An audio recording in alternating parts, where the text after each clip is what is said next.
ബജറ്റിൽ ധനമന്ത്രി നിർമ്മല സീതാരാമൻ പ്രഖ്യാപിച്ച ഭാരതത്തിന്റെ അതിവേഗ തീവണ്ടിയായ വന്ദേ ഭാരത് 2023 ഏപ്രിൽ 25 മുതൽ കേരളത്തിൽ ഓടിത്തുടങ്ങുകയാണ്. മണിക്കൂറിൽ 180 കിലോമീറ്റർ വേഗത്തിൽ ഓടുന്നതിനായി സജ്ജമാക്കിയിരിക്കുന്ന 400 വന്ദേ ഭാരത് തീവണ്ടികൾ വരുന്നതായാണ് ധനമന്ത്രി അന്ന് ബജറ്റിൽ പ്രഖ്യാപിച്ചിരുന്നത്.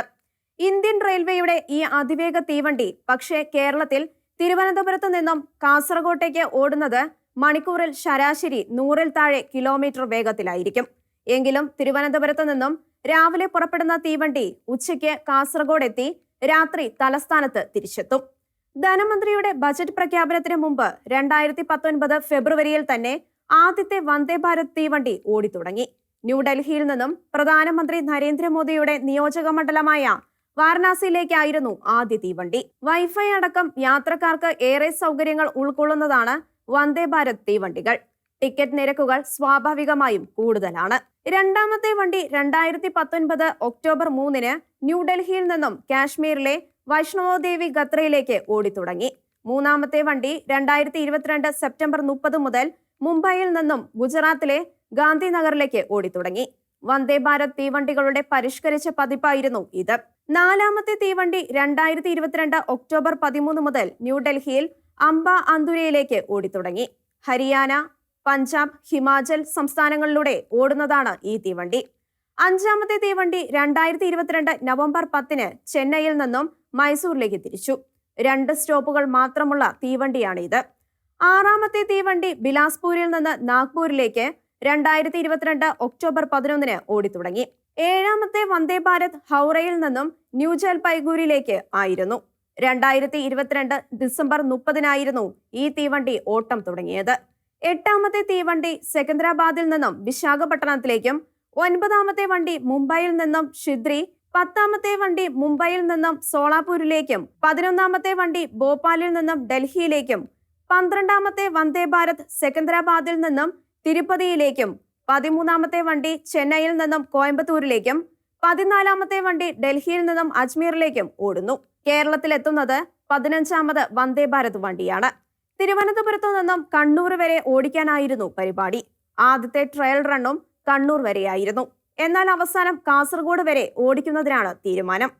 തെന്നിന്ത്യയിലെ തമിഴ്നാട്, തെലുങ്കാന, ആന്ധ്രാപ്രദേശ്, കർണാടക സംസ്ഥാനങ്ങളിൽ നേരത്തെ തന്നെ വന്ദേ ഭാരത് വണ്ടികൾ ഓടിത്തുടങ്ങി.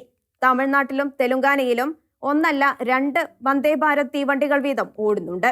അതുകൊണ്ട് കേരളത്തോട് കാണിച്ചത് അതിസ്നേഹത്തിന്റെ ഒന്നും അടയാളമായി ഈ തീവണ്ടിയെ കണക്കാക്കാനാവില്ല. വന്ദേ ഭാരത് വണ്ടി ഓടുന്ന 4ാമത്തെ തെന്നിന്ത്യൻ സംസ്ഥാനം മാത്രമാണ് കേരളം. 3 വർഷം കൊണ്ട് മണിക്കൂറിൽ 160 കിലോമീറ്റർ വേഗത്തിൽ ഓടാവുന്ന വിധം കേരളത്തിലെ വന്ദേ ഭാരത് വണ്ടികളുടെ യാത്രാപഥം മെച്ചപ്പെടുത്തും എന്ന് കേന്ദ്ര റെയിൽവേ മന്ത്രി അശ്വിനി വൈഷ്ണവ് ഏപ്രിൽ 18-ന് വെളിപ്പെടുത്തിയിട്ടുണ്ട്.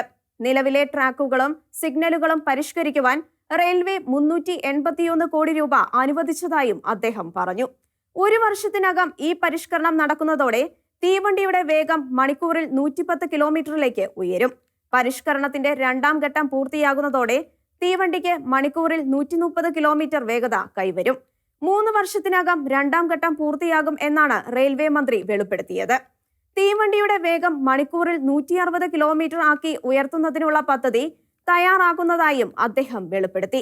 ഇത് സംബന്ധിച്ച പഠനത്തിന് 7 മാസം വേണ്ടിവരും എന്നാണ് മന്ത്രി വെളിപ്പെടുത്തിയത്. ശബരി എക്സ്പ്രസ് സംബന്ധിച്ച പഠനവും നടക്കുന്നുണ്ട്, അദ്ദേഹം പറഞ്ഞു.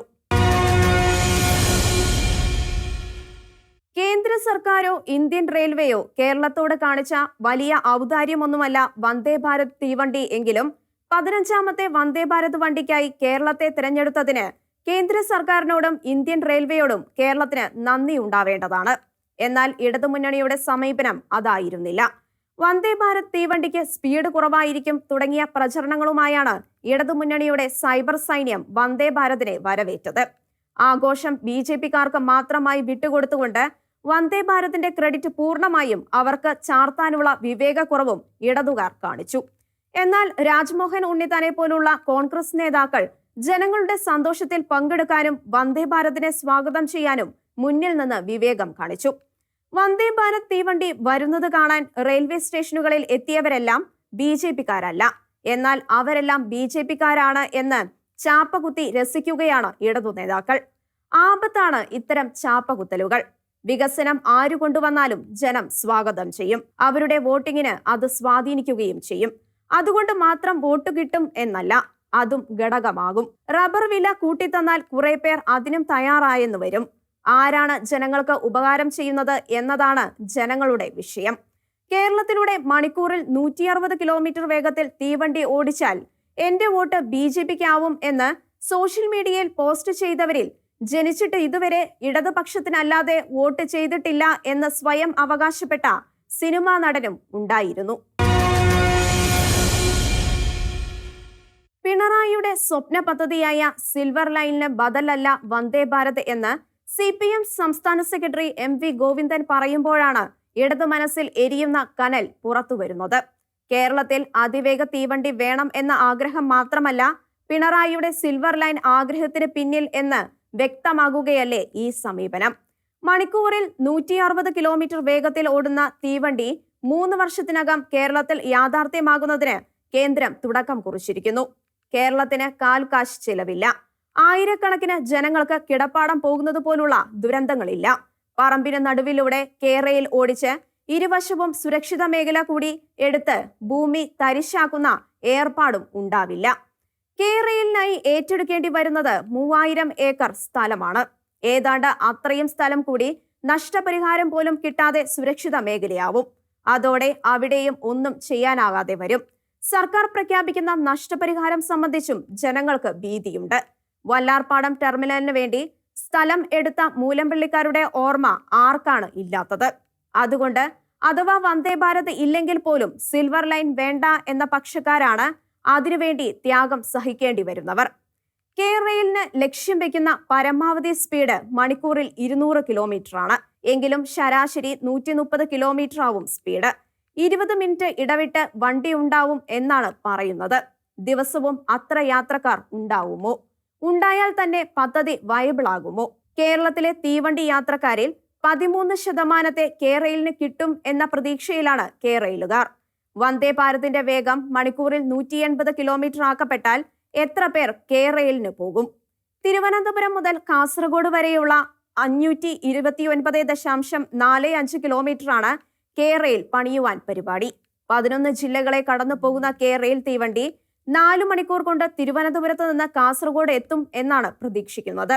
തിരുവനന്തപുരം, ചെങ്ങന്നൂർ, ആലപ്പുഴ, കൊച്ചി, തൃശൂർ, തിരൂർ, കോഴിക്കോട്, കണ്ണൂര്, കാസർഗോഡ് എന്നിവിടങ്ങളിലാണ് സ്റ്റോപ്പുകൾ ഉള്ളതായി പറയുന്നത്. സ്റ്റോപ്പുകൾ കൂടിയാൽ സമയം കൂടും. അതുകൊണ്ട് ഏറെ സ്റ്റേഷനുകൾ അനുവദിക്കാനാവില്ല. അങ്ങനെ വരുമ്പോൾ യാത്രക്കാരുടെ സൗകര്യം സംബന്ധിച്ചും അതിലൂടെ നടത്താവുന്ന ഏർപ്പാടുകളെ സംബന്ധിച്ചും മറ്റും MV ഗോവിന്ദൻ ഇപ്പോഴും ആവർത്തിക്കുന്ന അവകാശവാദങ്ങൾ ജനങ്ങളെ കബളിപ്പിക്കാനാണെന്ന് കരുതേണ്ടി വരും. പാലക്കാട് ചുടുന്ന അപ്പം കേരയിൽ വഴി കൊച്ചിയിൽ കൊണ്ടുപോയി വിൽക്കാം എന്ന് പറയുന്ന CPM സംസ്ഥാന സെക്രട്ടറി കേരളിൽ ഉണ്ടാകാനിടയുള്ള ടിക്കറ്റ് നിരക്കിനെ കുറിച്ചോ അപ്പക്കച്ചവടക്കാരുടെ ജീവിതാവസ്ഥയെക്കുറിച്ചോ ആലോചിച്ചാവുമോ അത് പറഞ്ഞതെന്നും സംശയം ഉയരുന്നു. ജനങ്ങളെ വല്ലാതെ വ്യാമോഹിപ്പിക്കാനാണ് അവർ ശ്രമിക്കുന്നത്.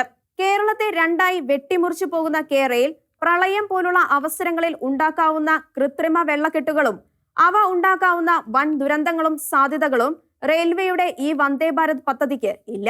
ഒന്നുകൂടിയുണ്ട്, സാമ്പത്തിക ബാധ്യത.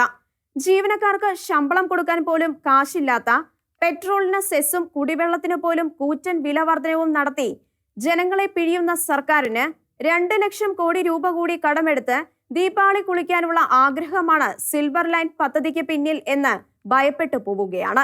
10 വർഷത്തേക്ക് തിരിച്ചടവ് വേണ്ടാത്ത കടം നോക്കി നടക്കുകയാണ് കേരള സർക്കാർ എന്ന് അടുത്ത കാലത്ത് ഒരു ആരോപണം ഉയർന്നു.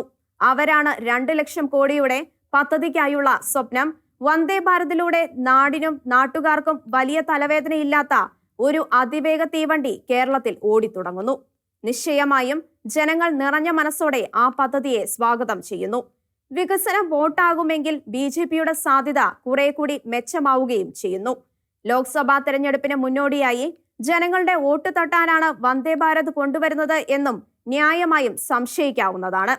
കണ്ണൂർ വരെ ഓടിക്കുവാൻ പരിപാടിയിട്ടിരുന്ന തീവണ്ടി കാസർഗോഡ് വരെ ആക്കിയതിന് പിന്നിലും തെരഞ്ഞെടുപ്പ് ലക്ഷ്യം കാണാം.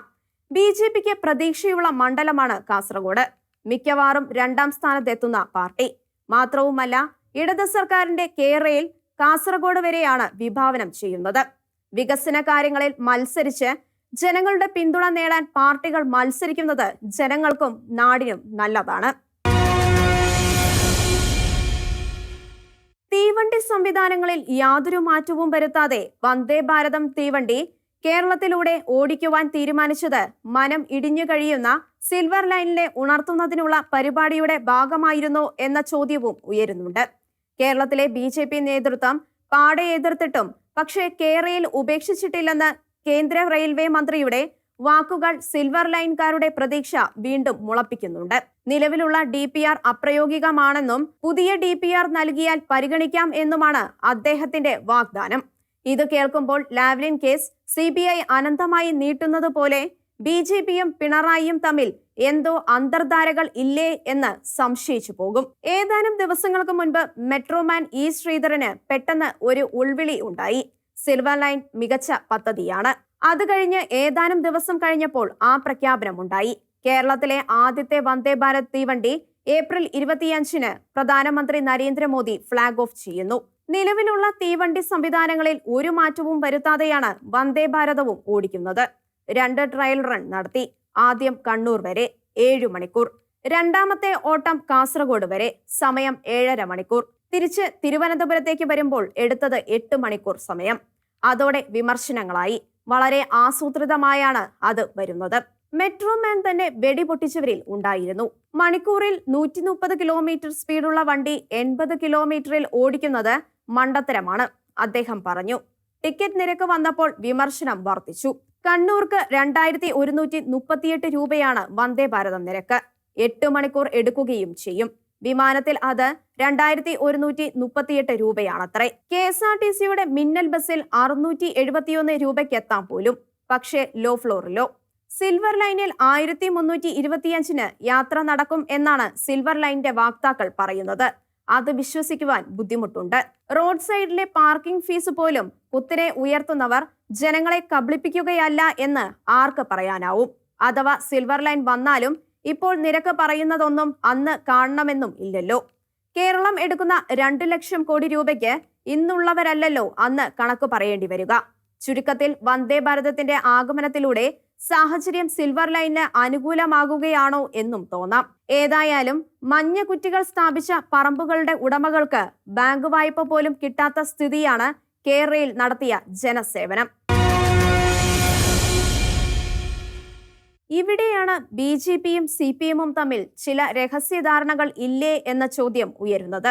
സംശയം വർദ്ധിപ്പിക്കുന്ന ഒരു സംഭവമാണ് 2021 ഏപ്രിൽ 3-ന് കൊടകരയിൽ വെച്ച് പിടികൂടിയ കള്ളപ്പണക്കേസ്. കേരളത്തിലെ തിരഞ്ഞെടുപ്പ് പ്രചരണങ്ങൾക്കായി BJP 400 കോടി രൂപ ഹെലികോപ്റ്ററിൽ കൊണ്ടുവന്നു എന്നും അതിൽ 3.5 കോടിയുമായി പോയ കാറാണ് കൊടകരയിൽ ദേശീയപാതയിൽ വെച്ച് കൊള്ളയടിക്കപ്പെട്ടത് എന്നുമായിരുന്നു വാർത്ത.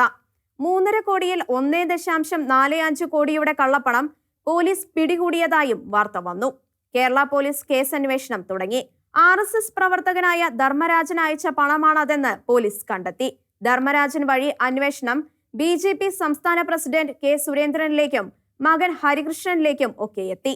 ഇപ്പോൾ എല്ലാം തേഞ്ഞുമാഞ്ഞുപോയി. ഇടതുമുന്നണി കൺവീനർ EP ജയരാജന്റെ ഭാര്യ ഇന്ദിരയ്ക്കും മകനും ഓഹരിയുള്ള കണ്ണൂരിലെ വൈദേഹം റിസോർട്ട് BJP നേതാവും കേന്ദ്രമന്ത്രിയുമായ രാജീവ് ചന്ദ്രശേഖറിന്റെ നിരാമയ റിട്രീറ്റ്സിന് വിറ്റു, അഥവാ കൈമാറി. ജയരാജനെതിരെ പാർട്ടിയിൽ വലിയ ആക്ഷേപമുണ്ടാവുകയും അദ്ദേഹം സംസ്ഥാന സെക്രട്ടറി MV ഗോവിന്ദൻ നയിച്ച പദയാത്രയിൽ നിന്നും വിട്ടുനിൽക്കേണ്ടി വരികയും ചെയ്ത ആരോപണ വിഷയമായിരുന്നു വൈദേഹം. പാർട്ടി സംസ്ഥാന കമ്മിറ്റിയിലാണ് ജയരാജനെതിരെ ആക്ഷേപം ഉയർന്നത്. ജയരാജന്റെ ഭാര്യ, മകൻ, പേര് വെളിപ്പെടുത്താത്ത കുറെ ഓഹരിക്കാർ എല്ലാം ചേർന്ന് പരിസ്ഥിതിക്കാരുടെ തടസ്സങ്ങളെല്ലാം വെല്ലുവിളിച്ചു നടത്തി വന്ന സുഖജീവിത കേന്ദ്രമായിരുന്നു വൈദേഹം. BJPക്കാരനായ രാജീവ് ചന്ദ്രശേഖരനും CPM നേതാവ് ജയരാജന്റെ ഭാര്യയുടെ കമ്പനിയും തമ്മിൽ നടത്തിയ കച്ചവടത്തിൽ രാഷ്ട്രീയം കലർത്തുന്നതല്ലേ തെറ്റ്? വികസനത്തിൽ രാഷ്ട്രീയമില്ല എന്നല്ലേ ഇപ്പോഴത്തെ പരസ്പര സഹായത്തിന്റെ പേര്? സിൽവർ ലൈനിന് വേണ്ടി വാദിക്കുന്ന കേരളത്തിലെ ഇടതുപക്ഷ സർക്കാർ അവരുടെ ജീവനക്കാർക്ക് കൊടുക്കുവാനുള്ള കുടിശ്ശിക 20,000 കോടി രൂപ. കോവിഡ് മഹാമാരിയും സാമ്പത്തിക പ്രതിസന്ധിയും കാരണം നീട്ടിവെച്ച ചിലവുകളാണിവ. ക്ഷാമബത്ത, ശമ്പള പരിഷ്കരണം തുടങ്ങിയവയുടെ കുടിശ്ശികകളും ഉണ്ട്. കേരളത്തിലെ സർക്കാർ ജീവനക്കാർക്കും പെൻഷൻകാർക്കും കൊടുക്കാനുള്ളത് DAയുടെ 5 ഗഡു വർധനകൾ, അതായത് 15% തുക. 2021 മുതലുള്ള ക്ഷാമബത്ത വർധന കുടിശ്ശികയാണ്. 1 പൈസ കൊടുത്തിട്ടില്ല. UGC അധ്യാപകർക്ക് 17% കുടിശ്ശിക. കേരളത്തിൽ 2019 ജൂലൈ മുതൽ സർക്കാർ ജീവനക്കാരുടെ ശമ്പള പരിഷ്കരണം നടപ്പാക്കി. 1ാം പിണറായി സർക്കാരാണ് തീരുമാനിച്ചത്.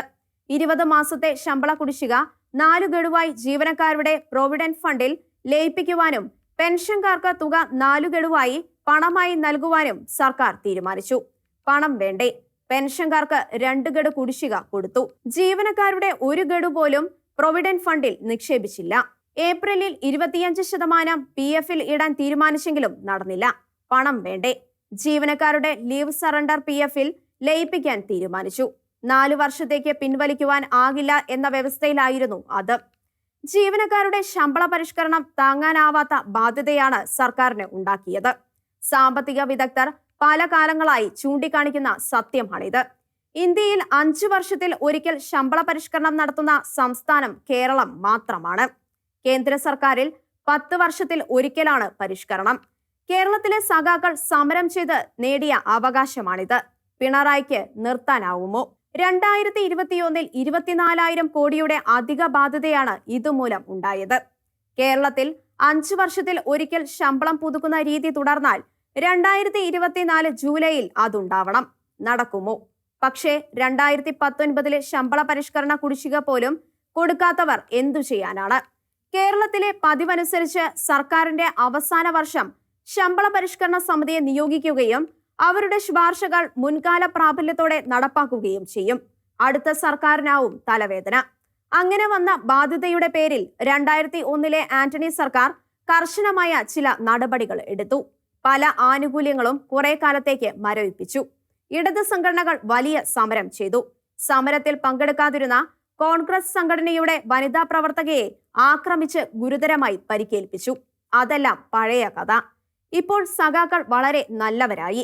1957 EMS ഭരണകാലത്ത് തൊഴിലാളികളെ പോലീസ് മർദ്ദിച്ചതിനെ കുറിച്ച് പരിഹസിച്ച കോൺഗ്രസുകാരോട് സഖാക്കളുടെ ഒരു മറുചോദ്യമുണ്ടായിരുന്നു. ഞങ്ങളുടെ പോലീസ് ഞങ്ങളെ തല്ലിയാൽ നിങ്ങൾക്കെന്താ കോൺഗ്രസേ? ഏതാണ്ട് അതുപോലെയാണ് കാര്യങ്ങൾ. ഞങ്ങളുടെ സർക്കാർ ഞങ്ങളുടെ ശമ്പളം തന്നില്ലെങ്കിൽ ആർക്ക് വിഷമം? കേരളത്തിൽ ഇപ്പോൾ ഭരിക്കുന്നത് ജനാധിപത്യ മുന്നണിയോ മറ്റോ ആയിരുന്നെങ്കിൽ എന്താകുമായിരുന്നു പുകിൽ? കേന്ദ്ര സർക്കാരിനും കുടിശ്ശിക ഉണ്ടെന്നതാണ് മുഖ്യമന്ത്രിയുടെ ആശ്വാസം. 5 സുരക്ഷാ പെൻഷനുകളിലൂടെ കേരളത്തിലെ 52,17,642 പേർക്ക് കൊടുക്കുന്ന പെൻഷൻ തുകയിൽ 463 കോടി രൂപ കേന്ദ്രം തരാനുണ്ടെന്ന് പറഞ്ഞ് മുഖ്യമന്ത്രി കേന്ദ്രം തരുന്നതിന്റെ ഇരട്ടിയാണ് പല വിഭാഗത്തിനും പെൻഷനെന്നും അതിനുള്ള തുക സംസ്ഥാനമാണ് വഹിക്കുന്നതെന്നും പറഞ്ഞു. കേന്ദ്ര സഹായങ്ങളെല്ലാം ഉപഭോക്താക്കളുടെ ബാങ്ക് അക്കൗണ്ടുകളിലേക്ക് അയച്ചു തുടങ്ങിയതോടെ അത് വെച്ചുള്ള മുതലെടുപ്പുകളും ബുദ്ധിമുട്ടിലായി. പെൻഷൻ കൊടുക്കുവാൻ ഒരു കോർപ്പറേഷൻ, പെൻഷൻ കൊണ്ടുകൊടുക്കാൻ കുറെ സഖാക്കൾക്ക് ജോലി, ഒരാളുടെ പെൻഷൻ എത്തിക്കുന്നതിന് 30 രൂപ കമ്മീഷൻ. എന്തെല്ലാം ഭാവനാപൂർണമായ പരിപാടികളാണ് ഇടത് സർക്കാർ കണ്ടുപിടിച്ച് സ്വന്തക്കാർക്ക് തൊഴിൽ കൊടുത്തത്. സർക്കാർ വകുപ്പുകൾ നടത്തിയിരുന്ന ജോലികളാണ് എല്ലാം. ആ ജീവനക്കാരെല്ലാം മുഴുവൻ ശമ്പളവും വാങ്ങി ജീവിക്കുന്നുണ്ട്. അപ്പോഴാണ് മരാമത്ത് വകുപ്പിന് പകരം കിഫ്ബി വന്നത്. ഇപ്പോഴത്തെ പണികളെല്ലാം കിഫ്ബി വഴിയാണ്. അവരുടെ എഞ്ചിനീയർമാർ, കൺസൾട്ടന്റ്മാർ എല്ലാവർക്കും സർക്കാർ അന്തർദേശീയ നിരക്കിൽ ശമ്പളം കൊടുക്കുന്നു. ദിവസം 10,000 രൂപ ഉപദേശകൂലി വാങ്ങുന്ന ഉപദേശകർ ഉണ്ടത്രേ. മരാമത്തുകാർ അങ്ങനെ ശമ്പളം വാങ്ങിച്ചു കഴിയുന്നു. പെൻഷൻ കോർപ്പറേഷനും കിഫ്ബിയും എടുക്കുന്ന കടം സർക്കാർ കടമായി കണക്കാക്കുവാൻ കേന്ദ്ര സർക്കാർ തീരുമാനിച്ചതോടെ അവരുടെ പണി വല്ലാതെ കുറഞ്ഞു. പക്ഷേ ജീവനക്കാരെല്ലാം ബാക്കിയാണ്. കേരളത്തിലെ പോലീസ് സ്റ്റേഷനിൽ വീണ്ടും ഒരു ഒറ്റപ്പെട്ട സംഭവം. മുഖ്യമന്ത്രിയുടെ നാടായ ധർമ്മടത്ത് ഒരു വൃദ്ധ സ്ത്രീ മകന് ജാമ്യമെടുക്കുവാൻ പോലീസ് സ്റ്റേഷനിലെത്തി. അദ്ദേഹം അവരെ അസഭ്യം പറഞ്ഞു. അവരുടെ കാർ തല്ലി തകർത്തു. എല്ലാം വീഡിയോയിലുണ്ട്, സോഷ്യൽ മീഡിയയിലും പരന്നു. ഉദ്യോഗസ്ഥനെ സസ്പെൻഡ് ചെയ്യാതെ മാർഗമില്ലെന്ന് വന്നു. സസ്പെൻഡ് ചെയ്തു. പക്ഷേ പോലീസ് കേസ് രജിസ്റ്റർ ചെയ്തപ്പോൾ സ്ത്രീത്വത്തെ അപമാനിക്കുന്നത് പോലുള്ള വലിയ വകുപ്പുകൾ ഒഴിവാക്കി. പോലീസ് സ്റ്റേഷനിലെ ഇത്തരം കലാപരിപാടികൾക്ക് മുഖ്യമന്ത്രി പറയാറുള്ള പേരാണ് ഒറ്റപ്പെട്ട സംഭവം. കൊല്ലത്ത് പോലീസ് പിടിച്ച അനിയനെ ജാമ്യത്തിൽ എടുക്കുവാൻ ചെന്ന സൈനികനായ ചേട്ടനെ പോലീസ് ശരിക്കും മർദ്ദിച്ചു. സംഭവത്തെക്കുറിച്ച് അന്വേഷിച്ചവർക്ക് ആരാണ് മർദ്ദിച്ചതെന്ന് കണ്ടെത്താനായില്ല.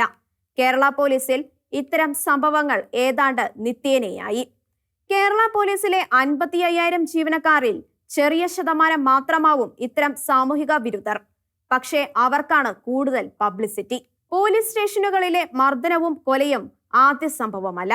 അടിയന്തരാവസ്ഥ കാലത്ത് പോലീസ് മർദ്ദനത്തിൽ 30 പേരാണ് കൊല്ലപ്പെട്ടത്. ഇപ്പോഴും തുടരുന്നു ആ ദാരുണ കഥകൾ.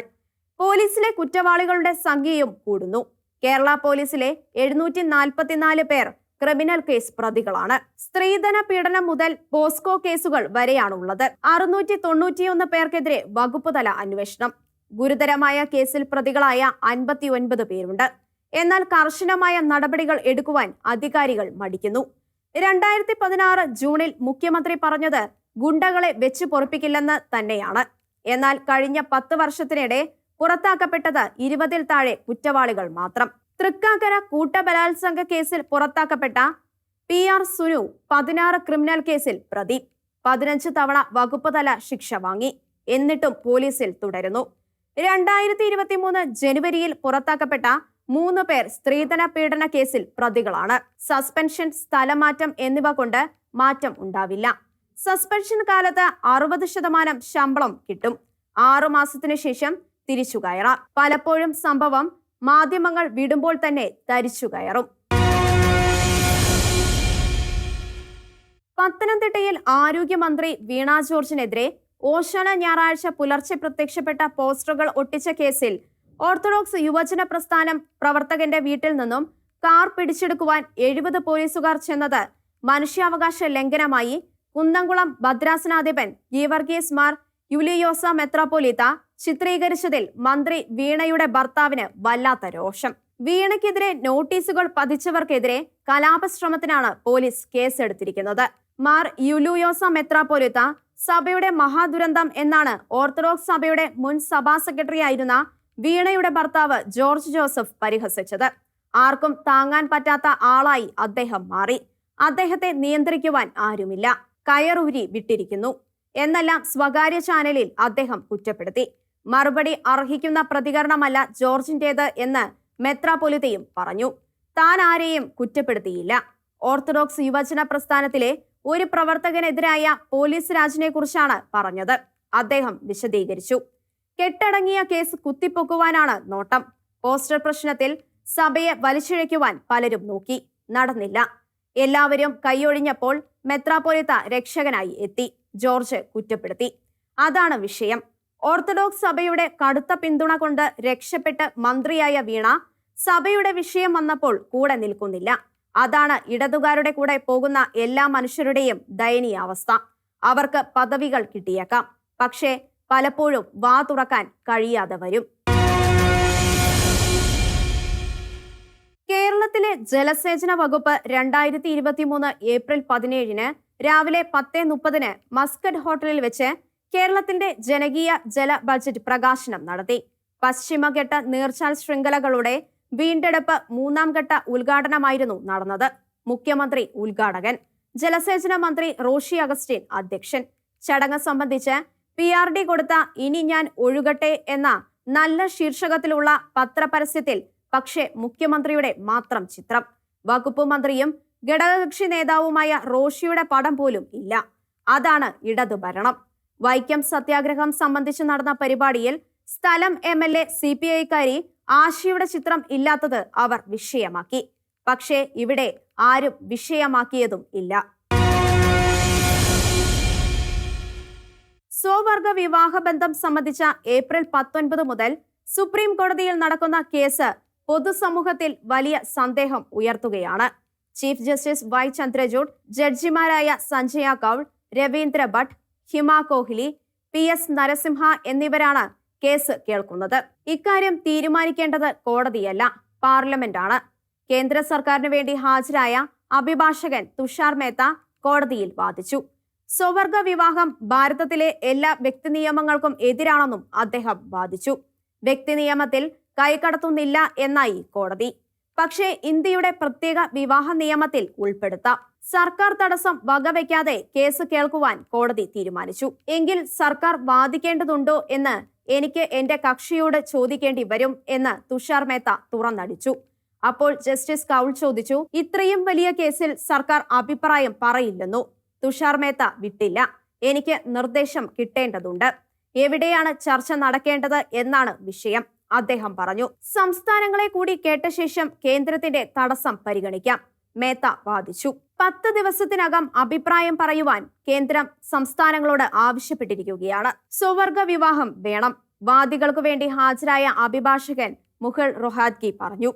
1954 സ്പെഷ്യൽ മാരേജ് ആക്ടിൽ ഇക്കൂട്ടരുടെ വിവാഹവും ഉൾപ്പെടുത്തണം, അദ്ദേഹം വാദിച്ചു. സമൂഹം അംഗീകരിക്കുന്ന, ആദരിക്കുന്ന സ്ഥാപനമാണ്. നിയമത്തിൽ ഭർത്താവ്, ഭാര്യ എന്ന പദം പങ്കാളി എന്നാക്കണം, അദ്ദേഹം പറഞ്ഞു. മതങ്ങളുടെ വ്യക്തി നിയമത്തിൽ മാറ്റം വേണ്ട എന്നും അദ്ദേഹം വാദിച്ചു. സുപ്രീം കോടതിയിൽ ജസ്റ്റിസ് KM ജോസഫ് നടത്തിയ ആശങ്ക ഇന്ത്യയിലെ നീതി വ്യവസ്ഥയെ സ്നേഹിക്കുന്ന എല്ലാവരുടെയും ആയിരുന്നു. ഗുജറാത്തിൽ കൂട്ടബലാത്സംഗത്തിന് വിധേയയായ സ്ത്രീയാണ് ബിൽക്കി ബാനു. അന്ന് അവർ 5 മാസം ഗർഭിണിയായിരുന്നു. ബലാത്സംഗത്തിന് എത്തിയവർ അവരുടെ വീട്ടിലെ 8 അംഗങ്ങളെ കൊല്ലുകയും ചെയ്തു. കേസിലെ പ്രതികൾക്ക് ജീവപര്യന്തം തടവിന് ശിക്ഷ വിധിച്ചു. എന്നാൽ സർക്കാർ ഒരു പ്രതിക്ക് 1000 ദിവസവും അപരന് 1200 ദിവസവും മൂന്നാമന് 1500 ദിവസവും പരോൾ അനുവദിച്ചു. അവസാനം മോചനവും കൊടുത്തു. അതിനെതിരായ കേസിൽ സർക്കാർ രേഖകൾ ഹാജരാക്കുവാൻ കോടതി നിർദ്ദേശിച്ചു. കേന്ദ്ര സംസ്ഥാന സർക്കാരുകൾ വൈമനസ്യം കാണിച്ചപ്പോഴാണ് ജസ്റ്റിസ് ജോസഫ് ഈ പ്രതികരണം നടത്തിയത്.